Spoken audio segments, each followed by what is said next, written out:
Bismillahirrahmanirrahim. Alhamdulillah ba'ithil mauta yawman nusyur wa muhassili ma fis sudur. Asyhadu an la ilaha illallah wahdahu la syarika lahu rabbul ghafur. Wa asyhadu anna sayyidana Muhammadan abduhu wa rasuluhul mansur.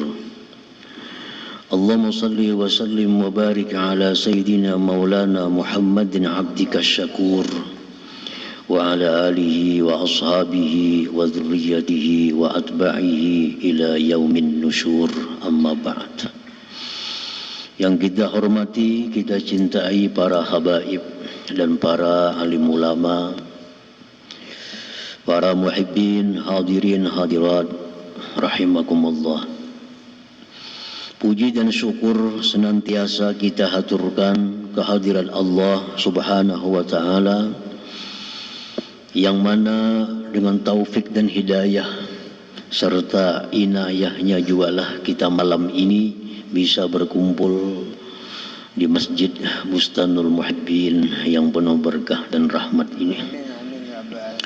Salawat dan salam atas junjungan kita Nabi besar Muhammad sallallahu alaihi wasallam dan seluruh keluarga, para sahabat, zurriyat dan pengikut beliau ila yaumil qiyamah. Para muhibbin rahimakumullah, al-mutammimu lil khamsin min asma'illah al-husna al-ba'ith, yang ke-50 dari Asma'ul Husna Al-Ba'ith. Qala al-Imam al-Ghazali, Imam al-Ghazali berkata, Al-Ba'ith huwa alladhi yuhyil mauta yawman nusyur wa yab'asu man bil kubur. Al-Ba'ith artinya adalah yang menghidupkan orang mati, yang menghidupkan orang mati dan membangkit orang yang ada di dalam kuburnya. Al-Ba'ith itu orang yang mati dihidupkan kembali, yang dalam kubur dibangkit dari kuburnya. Qala Allah Ta'ala, Allah berfirman, wa nufikha fis-sur fasa'ika man fis samawati wa man fil ard illa man syaa Allah thumma nufikha fihi ukhra fa idza hum qiyamun yanzurun. Dan ditiup sanggakala, maka matilah seluruh yang ada di bumi dan di langit. Sanggakala pertama ditiup oleh Israfil atas perintah Allah, maka seluruh makhluk hidup yang ada di bumi maupun di langit mati. Illa man syaa Allah, kecuali ada beberapa orang yang dikehendaki Allah yang tidak mati sebab tiupan sanggakala tadi. Hadis Rasulullah menjelaskan yang tidak mati itu ada 4: Jibril, Mikail, Israfil, dan Israel.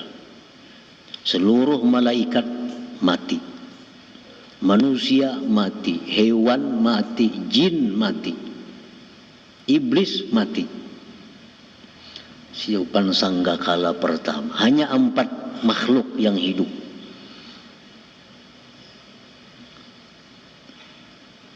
Setelah semua mati, Mikail dimatikan, Israfil dimatikan, Jibril dimatikan, yang mematikan Israel. Terakhir Israel, Allah yang mencabut nyawanya. Maka habis, tidak ada lagi satupun makhluk yang ada di alam semesta ini. Habis. Kemudian Allah hidupkan Israfil. Israfil dihidupkan oleh Allah. Untuk apa? Meniup sangkakala yang kedua. Wa nufiqa fis-sur tsumma nufiqa fihi ukhra. Ditiup sangkakala yang berikutnya. Ditiup fa iza hum qiyamun yanzurun, maka tiba-tiba semua yang mati itu menjadi hidup kembali. Hidup kembali. Rasulullah SAW menyatakan antara dua tiupan sangkakala itu 40.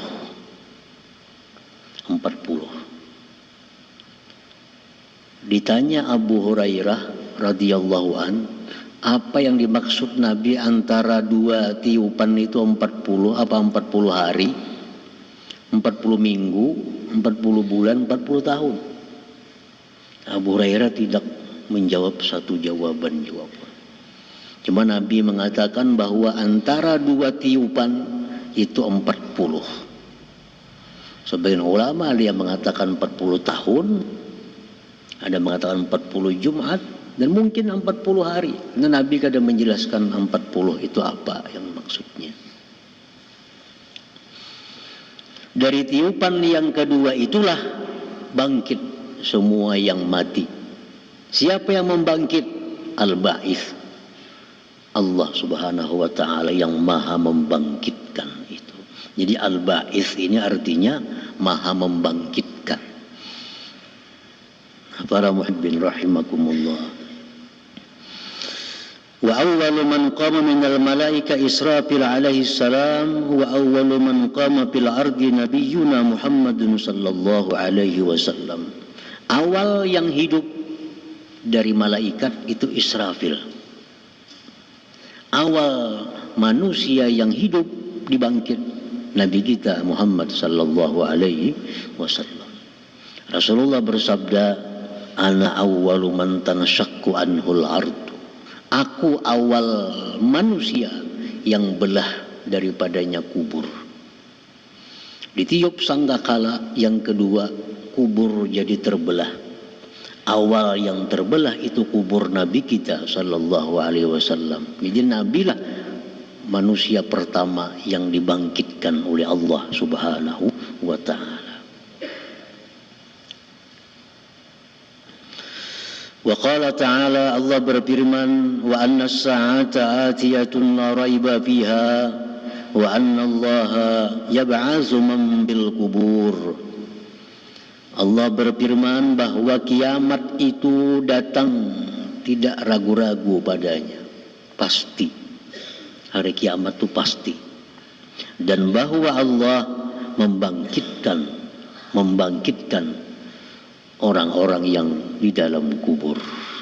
Nah, itulah makna daripada Al-Ba'its itu, yang maha membangkitkan orang-orang mati. Qala Rasulullah sallallahu alaihi wasallam, yub'atsu kullu 'abdin 'ala ma mata 'alaihi. Rawahu Muslim. Dibangkit tiap-tiap hamba dari kuburnya atas keadaan yang dia mati atas keadaan itu. Macam apa kita dibangkit nantinya dari kubur, macam apa keadaan kita mati. Seperti itulah kita dibangkit dari kubur itu. Baik secara fisik atau secara non fisik, secara maknawi. Orang yang misalnya mati dalam keadaan hitam, terbakar, dia pun akan dibangkit dalam keadaan hitam, terbakar. Itu fisiknya. Sedangkan yang tidak fisik, ruhaninya, dia mati orang baik, dia dibangkit nanti dalam keadaan orang baik. Dia mati dalam keadaan fasik, dia pun dibangkit nanti dalam keadaan fasik. Dalam beberapa kejadian Rasulullah Sallallahu Alaihi Wasallam menjelaskan tentang keadaan kita dibangkit dari kubur itu, bagaimana keadaan kita matinya. Idza mata muhriman yub'atsu mulabbiya. Apabila, ujar Nabi, orang itu mati sedang berihram, baik ihram umrah atau ihram haji, dia meninggal dunia. Di hari kiamat dibangkit dari kuburnya mulabbiya, dia bertalbiyah. Labbaik Allahumma labbaik, labbaik la syarika laka labbaik, innal hamda wan ni'mata laka wal muluk la syarika lak. Bila ada orang bangkit dari kubur demikian, ini orang berarti mati dalam keadaan berihram. Jadi orang-orang yang berihram matinya bangkit dari kubur, langsung keluar dari kubur, labbaik Allahumma labbaik, labbaik la syarika laka labbaik. Artinya untung orang mati dalam keadaan berihram. Salah satu tanda husnul khatimah, mati dalam keadaan ihram itu. Idza mata syahida yub'azu wajruhu yasilu daman al-laun launud dam warrihul misik. Orang yang mati syahid, dibunuh, ditumbak, dipanah, dipedang oleh orang kafir, mati, berlumuran darah, kada boleh dimandikan, kada boleh dikapankan, seadanya dikubur.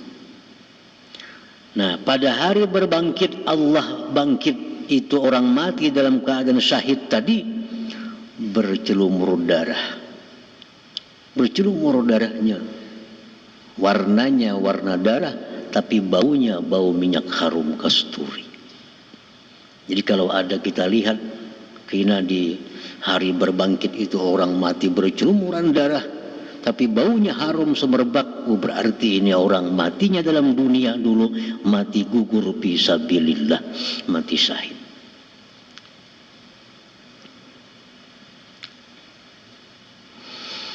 Idza mata muazzinan yub'atsu muazzina. Ini orang dalam dunia tugasnya muazzin.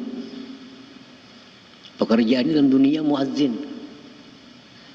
Sampai waktu azan, sampai waktu azan.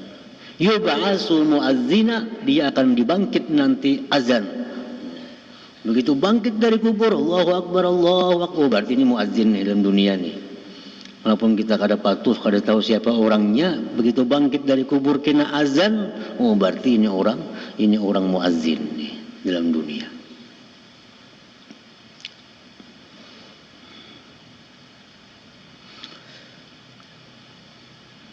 Nah, itu contoh-contoh yang dijelaskan oleh Rasulullah Sallallahu Alaihi Wasallam. Beliau kada memperbanyak contoh Nabi kita. Beliau tidak ada mencontohkan orang yang ahli salat kena dibangkit di kuburnya macam apa, orang yang penuntut ilmu macam apa. Mungkin ada tanda-tanda tertentu bagi mereka itu dibangkit nanti di alam akhirat sana. Idza matal ghal yub'atsu hamilan li ghululih. Ujar Nabi kita dalam sebuah hadis, apabila mati orang yang pengkhianat harta negara, orang yang khianat harta negara, jadi kita koruptor. Begitu mati koruptor ini, dia akan dibangkit, yang dikorupnya itu dipikul di bahunya. Jadi bila ada orang mati kena berpikul aspal di bahu, ini berarti ini korupsi aspal dulu nih.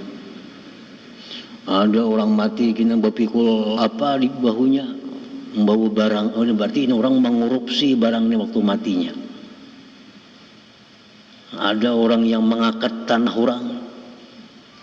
orang diambil, dia mati membawa 7 lapis tanah di pundaknya begitu bangkit dari kuburnya. Idza mata akilur riba yub'atsu majnuna. Apabila mati orang yang melakukan riba dalam dunia, mati, dia bangkit dari kubur seperti orang gila. Orang yang makan riba dibangkit Allah dari kubur pada hari berbangkit kayak orang gila. Berarti ini orang makan riba. Ini orang melakukan praktik riba di dalam dunia.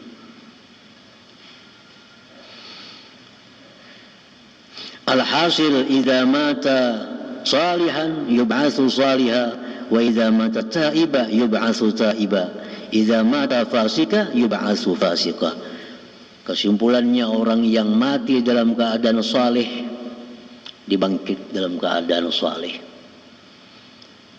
Orang yang mati dalam keadaan tobat dia dibangkit dari kubur sebagai orang yang tobat. Bila mati orang fasik, dia akan dibangkit sebagai orang fasik. Dalam sebuah hadis disebutkan bahwa seorang hakim mati, hakim yang memutuskan perkara-perkara itu, seorang hakim. Begitu dia dibangkit dari kubur, tangannya dibelenggu.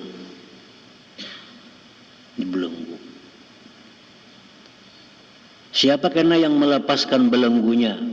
Keadilannya. Jadi mulai kubur sampai ke padang mahsyar, tangan dibelenggu. Hakim yang baik, hakim yang kada baik dibelenggu. Sampai kena di padang mahsyar, di sidang adil, dilepas belenggu. Sampai di mahsyar kada adil, langsung masuk neraka lawan belenggu-belenggunya. Jadi bila ada tangan berpasung di situ, oh, ini hakim berarti. Ini hakim dalam dunia.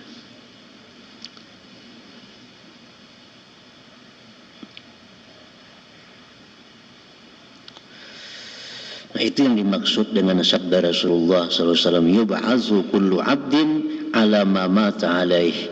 Dibangkit tiap-tiap hamba atas keadaan yang dia mati atas keadaan itu. Hadis riwayat Imam Muslim. Nah, para muhibbin rahimakumullah. Al-mu'minu bismillahil ba'its ay yasta'idda li yaumi bi'tsatih. Orang yang beriman, percaya dengan nama Allah Al-Ba'its, yang maha membangkit orang mati. Dia beriman bahwa dia akan dibangkit oleh Allah. Maka dia mempersiapkan dirinya untuk menghadapi hari berbangkit itu. Kalau kita beriman bahwa kita akan dibangkit oleh Allah, akan mendesak kita iman itu untuk mempersiapkan diri menghadapi hari berbangkit itu. Wadhalik bi ay yuhassina halah indal maut bi ay yamuta taiban salihah. Mempersiapkan diri untuk hari berbangkit itu macam apa? Memperbaiki keadaan ketika mati, dengan bahwa mati sebagai orang yang tobat dari dosa, mati dalam keadaan saleh. Nah, jadi artinya sejak dini sudah bersiap-siap supaya mati itu mati dalam keadaan tobat kepada Allah, mati dalam keadaan orang saleh, sehingga nanti di hari kiamat dibangkit dari kubur orang saleh, orang yang tobat dari dosanya. Nah, itu yang disiapkan untuk menghadapi hari berbangkit. Memperbaiki keadaan supaya mati dalam keadaan terbaik hidup kita. Rasulullah SAW berdoa, Allahumma ij'al khaira ayyami yauma liqai. Ya Allah, jadikanlah sebaik-baik hariku, ujar Nabi, hari di mana aku mati. Ayo hari ini kada baik kada apa-apa, esok kada baik kada apa-apa, tapi begitu hari kita mati itu hari terbaik kita, maka kita dibangkit nanti jadi orang yang baik. Jadi memperbaiki diri, mempersiapkan supaya mati dalam keadaan tobat. Dalam keadaan tobat. Jadi bisukan tobat kepada Allah dari dosa malam tadi. Kayaknya zuhur tobat dari dosa mulai subuh tadi. Asar tobat dari dosa mulai zuhur. Maghrib tobat dari dosa antara asar. Sehingga mati kapanpun dia berada dalam keadaan tobat kepada Allah Subhanahu wa ta'ala. Tidak ada dalam dirinya satu dosa pun yang lepas daripada tobatnya. Nah, para muhibbin rahimakumullah. Jadi kalau hendak dibangkit Allah pada hari kiamat sebagai orang saleh, maka mulai sekarang kita jadikan diri kita orang saleh. Karena mati ini kada tahu kita waktunya. Kada tahu waktunya. Untuk tobat kepada Allah jangan menunggu petang hari. Kayaknya mbah maghrib ditubat. Nah, belum tentu sampai maghrib kita hidup. Nah, pertama itu buah dari iman kepada nama Allah Al-Ba'is tadi. Senantiasa tobat dari dosa, senantiasa menjadikan diri orang yang saleh. Yang kedua, orang yang beriman dengan nama Allah yang maha membangkit Al-Ba'is itu ayyuksira min zikrillahi ta'ala la ilaha illallah, dia memperbanyak zikir la ilaha illallah. Lianna Rasulullah sallallahu alaihi wasallam qala akhbarani Jibril alaihi salam, Rasulullah bersabda, mengabarkan kepadaku Jibril, ujar Nabi kita, anna la ilaha illallah unsul muslim inda mautih wa bi qabrih wa hina yakhruju min qabri ya Muhammad law tarahum hina yumraquna min kuburihim yanfadduna ru'usahum hadza yaqulu la ilaha illallah walhamdulillah fayabyaddu wajhuhu. Jibril mengatakan bahwa kalimat la ilaha illallah itu penjinak orang muslim ketika menghadapi mati. Nah, kalau kita menghadapi mati dengan la ilaha illallah, mati itu menjadi sesuatu yang bukan menyeramkan, justru menjinakkan, menenangkan. Wa fi qabri, la ilaha illallah itu teman yang menyenangkan di waktu dalam kubur. Wa hina yakhruju min qabri, dan ketika dia keluar dari kubur. Jadi orang yang banyak membaca la ilaha illallah itu matinya dalam keadaan nyaman, dalam kuburnya nyaman, keluar dari kubur pun dia nyaman. Orang yang banyak mengucap la ilaha illallah, la ilaha illallah.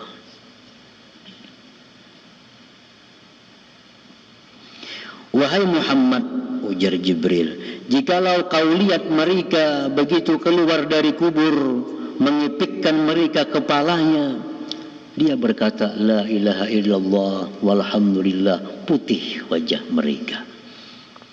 Nah, jadi orang-orang yang banyak amal dalam dunia, zikir la ilaha illallah sekian ribu sehari, zikir la ilaha illallah. Nah, ini orang akan nyaman, tenang menghadapi mati dalam kuburnya, dibangkit dari kubur, mengucap la ilaha illallah walhamdulillah, wajahnya pun putih. Nah, ini salah satu persiapan untuk hari berbangkit itu, memperbanyak la ilaha illallah. Yang ketiga, wa ayyuksiras sadaqah la siyamat ta'amu wasyarab wal libas. Persiapan ketiga menghadapi hari berbangkit itu memperbanyak sedekah, terutama sedekah makanan, minuman, dan pakaian.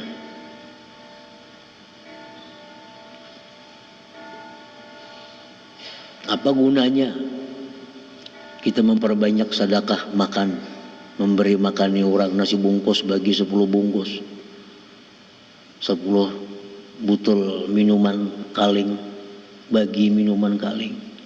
10 lembar baju kaos bagi baju kaos. Nah, Rasulullah SAW bersabda bahwa begitu kita dibangkit dari kubur itu, kita bersangatan lapar yang belum pernah lapar seperti itu. Dalam keadaan haus yang belum pernah haus seperti itu. Dan kita dalam keadaan telanjang bulat waktu keluar dari kubur itu. Bangkit dari kubur sekian tahun di kubur, mana kain kapannya lagi. Dalam kubur siapa ada kita makan. Dalam kubur di mana ada minum. Begitu dibangkit dari kubur, kita bersangatan haus, bersangatan lapar, bertelanjang. Tidak ada selembar benang pun yang ada di tubuhnya itu. Lalu Rasulullah SAW mengatakan, "Faman at'ama lillah, at'amahu Allah." Barang siapa yang dalam dunia suka memberi makan orang karena Allah. Nah, dia beri makan orang karena Allah, bukan karena yang lain-lain. At'amahu Allah, Allah beri makan dia. Begitu bangkit dari kubur tadi, langsung dapat makanan. Kenapa? Dalam dunia orang ini ketujuh memberi makan orang karena Allah Subhanahu wa ta'ala, bukan memberi makan orang karena upah. Itu lain lagi. Orang suruh bersapu, tentu kita beri nasi bungkus itu memberi makan orang di upah ngarannya. Orang suruh bersuakan sepeda motor, tentu sepeda motor, nah nasi 5 bungkus beri itu karena upahmu sepeda motor. Kia orang ke rumah, undang orang ke rumah, bacakan Yasin, tentu Yasin beri makan, itu upah memberi makan yang baca Yasin ngarannya. Lain beri makan orang. Undang jiran ke rumah, suruh bertahlil, suruh baca Quran, suruh baca Fatihah. Lapah orang hanya beri makan itu upah baca-bacaan itu. Maksud memberi makan orang karena Allah ini, orang undang ke rumah, datang beri makan itu untung suruh belikan. Itu ngaran beri makan orang. Nah, itu dimaksud man at'ama lillah. Siapa yang memberi makan orang karena Allah. Kalau kita mahaul beri makan orang karena mahaul ngarannya. Kita menyeratus memberi makan orang karena menyeratus. Kalau kita memanggil mengundang orang, kita beri makan, habis itu belikan, nah ini karena Allah. Nah, ini yang dimaksud. Siapa yang memberi makani orang di dalam dunia karena Allah, at'amahullah, Allah beri makan. Bangkit dari kubur, sudah ada kotak nasi. Nah, siap makan. Di mana datangnya? Jangan mikirkan itu. Awak kita lagi dulu hancur jadi manusia. Apalagi nasi itu intinya aja Allah mendatangkan. Kan orang bangkit dari kubur macam-macam, ada dikirimi kuda oleh Allah. Karena orangnya ketujuh bersedekah kuda. Ada orang kesusahan, berinya kuda supaya berkuda. Ada orang jalan kaki, itu karakannya kendaraan. Bangkit dari kubur dapat kendaraan tunggangan. Nah. Waman saqa lillah saqahullah. Barang siapa yang memberi minum orang di dalam dunia, dia beri minum orang lillah karena Allah. Kadada manfaat nang kembali sagan seorang itu kadada. Dia semata-mata memberi minum. Ada orang lewat silahkan minum, ada orang lewat silahkan minum. Nah, saqahullah, Allah beri minum dia. Begitu dibangkit dari kuburnya tadi, diberi minum. Waman kasalillah kasahullah. Siapa yang memberikan pakaian dalam dunia lillah karena Allah, dia berikan pakaian. Ada orang kesusahan, ada orang kada kesusahan, dia beri pakaian semata-mata karena Allah. Bukan dia calon DPR kada, bukan dia calon partai kada bagi baju kaos itu kada karena Allah. Ini tuh gambaran itu. Ini beri baju lillah, bagi tapih, bagi apa, semata-mata karena Allah. Kada ada tujuan harapan apa-apa, hanya Allah. Nah orang macam ini dah bangkit dari kubur, kasahullah, Allah beri pakaian. Kada betilanjang. Kada betilanjang.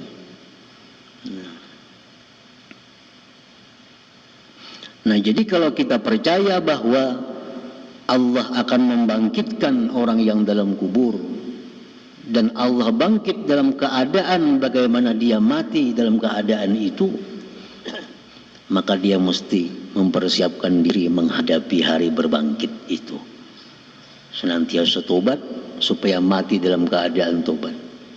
Senantiasa membaca la ilaha illallah, karena itulah yang bisa menenteramkan dalam kubur ketika mati, ketika bangkit. Dan memperbanyak sedekah, terutama makanan, minuman dan pakaian, supaya bangkit dari kubur nyaman. Ada makanan, ada minuman, dan ada pakaian. Nah demikian antara lain keterangan dari nama Allah Subhanahu wa Ta'ala Al-Ba'its, yang maha membangkit tadi. Nah, kemudian yang ke-51, Hadratin Nabi sallallahu alaihi wasallam. Al-Fatihah. Ya kana صراط الذين أنعمت عليهم غير المغضوب عليهم ولا الضالين.